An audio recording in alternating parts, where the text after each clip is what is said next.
Bismillahirrahmanirrahim.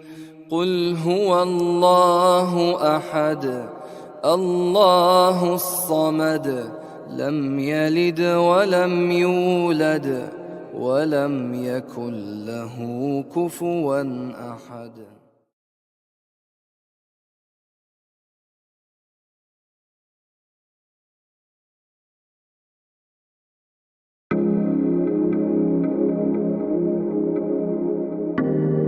Surat Al-Ikhlas adalah surat ke-112 dalam Al-Quran yang terdiri dari 4 ayat pendek namun penuh makna.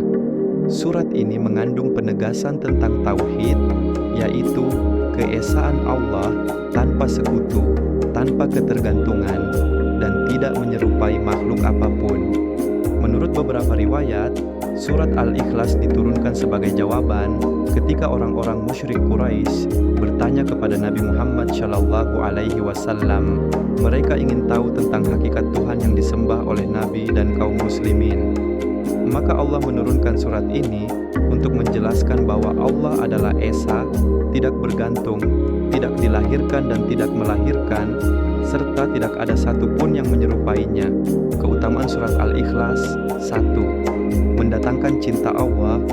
Rasulullah pernah mengangkat seorang laki-laki menjadi pemimpin pasukan khusus untuk menyelesaikan suatu tugas. Ketika menjadi imam sholat bagi pasukannya, laki-laki itu selalu membaca surat Al-Ikhlas. Setelah pasukan pulang, mereka menceritakan kepada Rasulullah.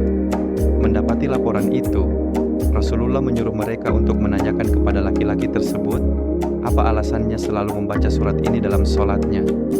Karena di dalamnya ada sifat Tuhan yang Maha Pemurah, dan aku suka membacanya dalam sholatku, jawab laki-laki itu.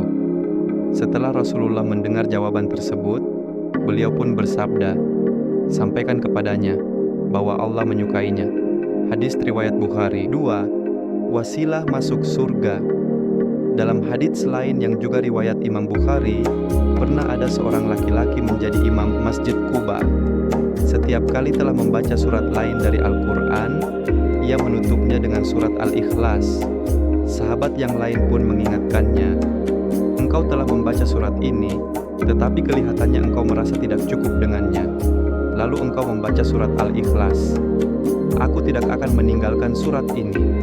Jika engkau mau menjadikanku imam kalian, maka aku akan tetap melakukannya. Dan jika kalian tidak suka, maka aku tidak mau menjadi imam kalian. Hal itu kemudian diceritakan kepada Rasulullah saat beliau mengunjungi Masjid Quba. Hai Fulan, apa yang mencegahmu hingga tidak mau melakukan apa yang teman-temanmu minta? Mengapa engkau selalu membaca surat Al-Ikhlas dalam sholatmu? Tanya Rasulullah. Aku menyukainya, jawab laki-laki tersebut. Mendengar jawaban itu, Rasulullah lantas bersabda, kecintaanmu kepada surat ini dapat memasukkanmu ke dalam surga. Hadis riwayat Bukhari. 3. Sepertiga Al-Quran. Dalam Sahih Bukhari, dikisahkan seorang laki-laki yang membaca surat Al-Ikhlas berulang-ulang dalam sholat sunnah. Orang yang mendengarnya lantas menceritakan kepada Rasulullah. Maka Rasulullah Shallallahu Alaihi Wasallam pun bersabda, demi Tuhan yang jiwaku berada di dalam genggaman tangannya, sesungguhnya ia benar-benar sebanding dengan sepertiga Al-Quran. Hadis riwayat Tirmidzi. Inti pesan surat Al-Ikhlas, tauhid yang murni, bahwa hanya Allah yang patut disembah dan Dia tidak serupa dengan apapun. Surat ini adalah inti ajaran Islam yang membersihkan keyakinan dari syirik dan penggambaran keliru tentang Tuhan.